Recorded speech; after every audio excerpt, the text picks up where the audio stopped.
Сәлеме сіздермен құрметті студенттер.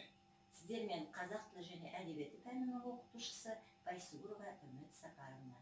Сіздерге сәлемдемемді көгершін хаты арқылы жібергім келеді. Жаңа оқу жылында сіздерге жаңа табыс, жақсы шығармашылық пен білімдеріңіздің жоғарылай беруіне тілектестік білдіремін. Көгершін арқылы хатымды қабыл алыңыздар. Ендеше биылғы оқу жылында сіздермен мынадай қазақ тілі оқулығымен айналысатын боламыз. Рысқалиева, Жақанбаева, Ибрагимова оқыту орыс тілінде жүргізілетін жалпы білім беретін мектепке арналған қоғамдық гуманитарлық бағыт бойынша және интернет желісімен қосымша әдебиеттермен айналысуларыңызға болады.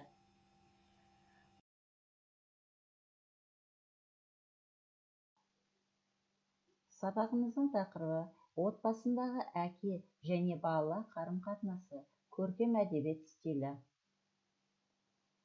Мақсаты отбасындағы қарым-қатынас мәдениетін сақтауға, отбасында бір-біріне деген сый-құрметтерін дамытуға ықпал ету.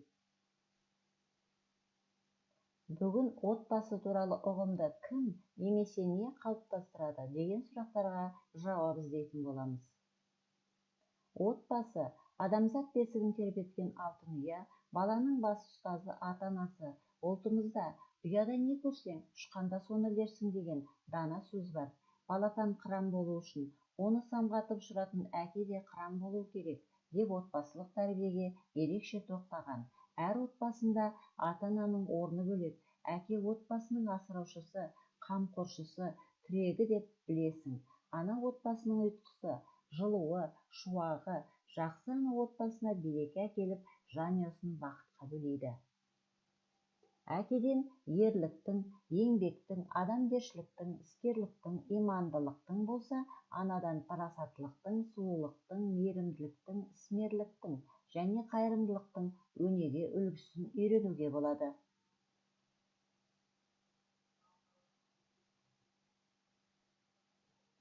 Сөздік жұмыстарын естеріңізге сақтап, жаттап алыңыздар. Дәптерге түртіп алсаңыздар да артық болмайды. Стоп кадр. Әке мен бала әңгімесіне көңіл бөліңіздер.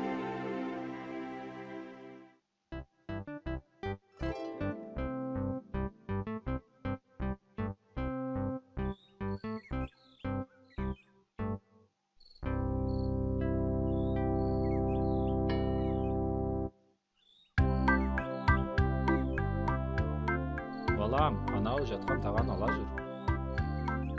Ой, әке, мынау сынып қалған ескі тағаны алып қайтеміз.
Көрдің бе балам?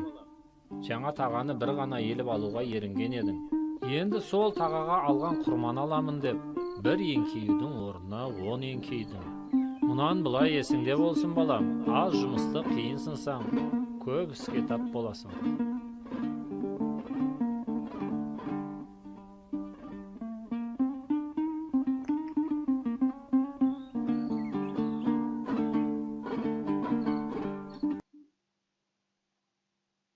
Әңгіме авторы кім? Және әңгімеден қандай ой түйдіңіздер? Әке баласына қандай тәрбие үйретті, ал баласы әкесінен қандай тәрбие алғанын ұғындырды. Осы әңгімеден кейін әке Асқар Тау атты оқулықтан мәтінді тауып алып оқып, мазмұнына көңіл бөліңіздер. Әке Асқар Тау отбасында әкенің орны ерекше екені туралы айтылады. Мәтін бойынша сұрақтарға жауап жазыңыздар. Сұрақтар мәтіннің өзіне байланысты жасалған.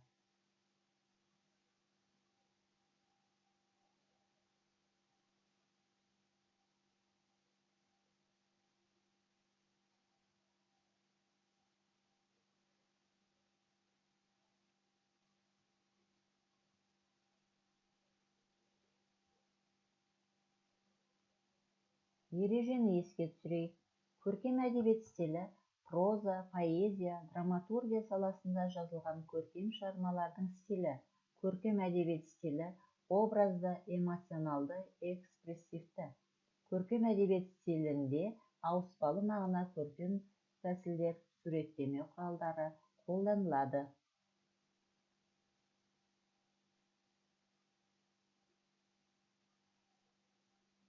Берілген тапсырманы оқулықтан тауып, тапсырманы жазбаша орындаңыздар. Төменде берілген сөйлемдерден көркем әдебиет стиліне жататын сөйлемдерді анықтаңыздар. Рефлексия. Мен осы сабақта не білдім? Осы сабақта алған білімдерді қайда қолданамын? Сабақтан кейінгі менің көңіл күйім қандай? Смайликпен таңдау арқылы сіздерден кері байланыс күтемін.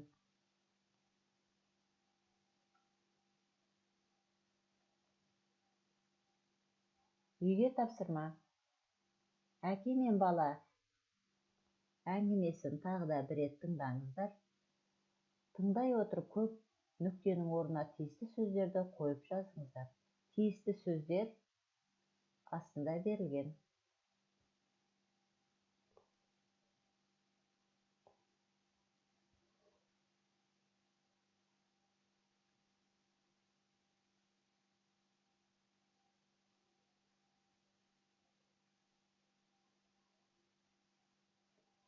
Біз сіздермен жанұядағы ата-ана мен балалар арасындағы, соның ішінде әкелер мен аналардың балаға деген тәрбиесі жайлы айтып өттік.